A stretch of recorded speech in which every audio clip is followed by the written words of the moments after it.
আসসালামু আলাইকুম। খুবই ভয়াবহ একটি সময়ে আপনাদের সাথে কথা বলতে আসছি। খুবই গুরুত্বপূর্ণ কিছু কথা বলতেছি। আমরা ফেসবুক গরম না করে একটা ব্যাপার বুঝতে হবে, জিও পলিটিক্স এর মধ্যে কেউ কারো বন্ধু না। ভারত বলেন, পাকিস্তান বলেন, আমেরিকা বলেন, কেউ আমাদের বন্ধু না। কারণ সবাই তার নিজ নিজ দেশের স্বার্থ দেখবে। আমরা শুধু এখন ভারত ব্লেম, পাকিস্তান ব্লেম উঠে দিয়ে দায় সারা দিলে হবে না। পুরো বাংলাদেশের মধ্যে কি পরিমাণ 10 বছরের রেকর্ড ছড়িয়ে যে বৃষ্টিটা পড়ছে সেদিকেও খেয়াল রাখতে হবে। হ্যাঁ, ভারতের দোষ আছে, ওদের দোষ আছে, সবকিছুই আমরা দেখবো, সবকিছু সমালোচনা করব, কিন্তু আমাদের প্রাকৃতিক দুর্যোগটা কিভাবে হচ্ছে, কি কারণ হচ্ছে, ওটা আমাদের দেখতে হবে। আর আমরা কি করছি? আমরা তৈরি আফ্রিদি, আমরা ব্যারিস্টার সুমন, আমরা আরো বিভিন্ন ধরনের ইনফ্লুয়েন্স যারা আছে ইউটিউবার, তাদেরকে হাস্যকর বা অপমান করলাম, ফারাজ করিমকে অপমান করে, ট্রোল করে, এদেরকে আমরা ইনফ্লুয়েন্স থেকে, উদ্বুদ্ধ থেকে এদেরকে দূরে সরাই দিলাম। এরা অন্তত 2 কোটি টাকা আনুক, 3 কোটি টাকা আনুক, ওদের কথার কারণেই তো মানুষ বিশ্বাস করে টাকাটা পাঠাইছে। আমি বুঝলাম তর্কর খাতিলে ওরা 1 কোটি টাকা খেয়ে ফেললো, 20 লাখ টাকা খেয়ে ফেললো, 10 লাখ টাকা খেয়ে ফেললো, কিন্তু 1.5 কোটি টাকার তো কাজ বন্যাদের মাধ্যমে কাজটা করছে, ওদের উপকার তো হয়েছে। এখন আপনাদের কাদের কথার মাধ্যমে 2 কোটি টাকা, 3 কোটি টাকা পাঠাবে? কাদের মাধ্যমে পাঠাবে? আর আমরা এখন ছাত্র দল, ছাত্রলীগ, বিএনপি, আওয়ামী লীগ এগুলো ভুলে যাই। কারণ দেশের মধ্যে এখন -2 ফর্মুলা চলতেছে। তো আমরা এগুলো নিয়ে এখন আলোচনা করে শত্রুতা করে লাভ নাই। এখন আমাদের দেশের দিকে চিন্তা করতে হবে। এখন আমরা সবাই এক হয়ে কাজ করতে হবে, যে যেখান থেকে পারি। আমাদের ছাত্রলীগ ভাইদের পরিস্থিতি খারাপ, আওয়ামী লীগ ভাইদের পরিস্থিতি এখন খারাপ, এই জন্য তারা একটু সেফ জোনে আছে, সেফ জোন থেকেও লড়াই করে যাচ্ছে। এটা হচ্ছে বড় প্রাপ্তি। এটা হচ্ছে তাদের এখন কিছু করার নাই। তারপরও আমরা যা যা পারতেছি ভিতর থেকে করে যাচ্ছি।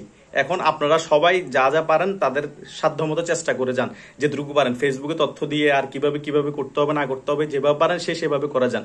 আর ছাত্রলীগ ভাইদের কাছে আহ্বান, আপনারা যেভাবে পারেন তারা চেষ্টা করেন বন্যতদের মাঝে কিছু করার জন্য।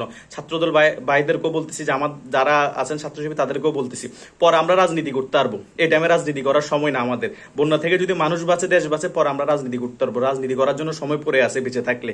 আর দেশের পরিস্থিতি এখন কি ভয়াবহ তা আমরা উপলব্ধি করতে পারতেছেন। পুরো বাংলাদেশের অবস্থা খারাপ। কথা বুঝেন না? এই 10 দিনের বৃষ্টিতে পুরো বাংলাদেশ তো যা ক্ষতি হয়েছে। ইন্ডিয়ার কিছু বাদের পানি বাধ্য হয়ে ছাড়ার কারণে আমাদের দেশের পরিস্থিতি অনেক খারাপ হয়েছে। পরে আমরা আলোচনা করতে পারবো কেন বাচ্চাচ্ছে, রাজনীতি হয়েছে, বাংলাদেশকে ডুবাই দিবি। এটা আমরা আগে সবাইকে আমরা সেভ করি, তারপর আমরা আলোচনা করবো। কারণ ফেসবুক এটা নিয়ে গরম করার সময় না। কারণ এই সরকারের যারা এখন বসে আছে, কিছু উপদেষ্টা, তারা অন্য মাইন্ড নিয়ে বসে আছে। অনেক কিছু বিস্তারিত আলোচনা করতে পারবো না সিকিউরিটির কারণে, কিছু ব্যাপার আছে। যারা ট্যালেন্টেড অনেক কিছু না ধরতে পারছে। বিএনপির মির্জা ফখরুল আজকে একটা কথা বলছে, এখন নতুন একটা ফেসিবাদের জন্ম হচ্ছে। আপনাদের মহাসচিব কেন বলছে ওটা, উনিও সিকিউরিটির কারণে অনেক কিছু ক্লিয়ার করে বলতে পারতেছে না, কিন্তু বিষয়টা ওনারও কিছু জিনিস বুঝতেছে যে দেশের মধ্যে কি চলতেছে। এটা হচ্ছে বাস্তবতা। সো আমরা দলবদ্ধ নির্বিশেষে জিও পলিটিক্সটা বুঝতে হবে এবং আমাদের সবাইকে ঐক্যবদ্ধ হয়ে কাজগুলো করতে হবে বন্যার্থদের মাধ্যমে। কারণ অনেক মানুষ মারা যাচ্ছে, অনেক মানুষ গৃহহীন হচ্ছে।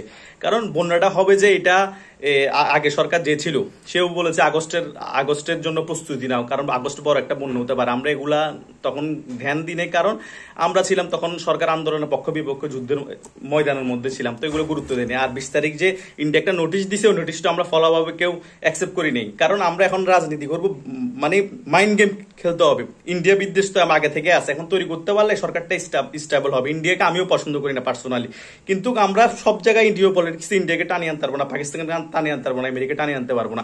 আমাদের বাংলাদেশের অবকাঠামো কিছু জিনিস নিয়ে চিন্তা করতে হবে, এটা হচ্ছে বাস্তবতা। তো সেটাই আমাদের লক্ষ্য করতে হবে। আমরা এখন ঝগড়া করার টাইম না। হ্যাঁ, পার্সোনালি আমি আওয়ামী লীগ পছন্দ করি, আপনি বিএনপি পছন্দ করেন, কেউ জামাত পছন্দ করে, কেউ ইসলামী আন্দোলন পছন্দ করে, হিজবুত তাহরিরও একটা দল আছে সিক্রেট, ওরা ওইটা পছন্দ করে। তো কোনো প্রবলেম নাই, পছন্দ করতেই পারেন। সেজন্য গালাগালি করবো, আমার একটা সে বলবো, কেউ দালাল বলবো, ইন্ডিয়ার কে পাকিস্তানের দালাল বলবো, আমেরিকার দালাল বলবো। ভাই, বাংলাদেশের মধ্যে 40% 45% আওয়ামী লীগ করে, 40% 45%-এর মতো সমর্থন বিএনপি করে, আর 10-15% অন্য দল আছে। তো এটা থাকবে বাংলাদেশে। তো আমরা নিজেরা যুদ্ধ করে দেশের এই অবস্থা খারাপ করার আরো কাম্য না, ঠিক আছে? এটা বইয়ের বিশ্বে চাচ্ছে আমাদের একটা গৃহযুদ্ধ হোক। কথা বুঝেন নাই? এটা হচ্ছে বাস্তবতা। তাতে ফায়দা পাচ্ছে ওরাই। আর এখন বাংলাদেশের ছাত্র বলেন, ওই বলেন, সেই বলেন, সবাই এখন রাজনীতিতে অ্যাক্টিভ। ফেসবুকে প্রায় সবাই এখন রাজনীতিতে অ্যাক্টিভ। কোনো পড়ালেখা নাই বাংলাদেশে, কিচ্ছু নাই। তো আমরা এগুলো বাদ দিয়ে বন্যাতদের পাশে দাঁড়াই, কিভাবে কিভাবে তাদের সাহায্য করা সে নিয়ে আলোচনা করি।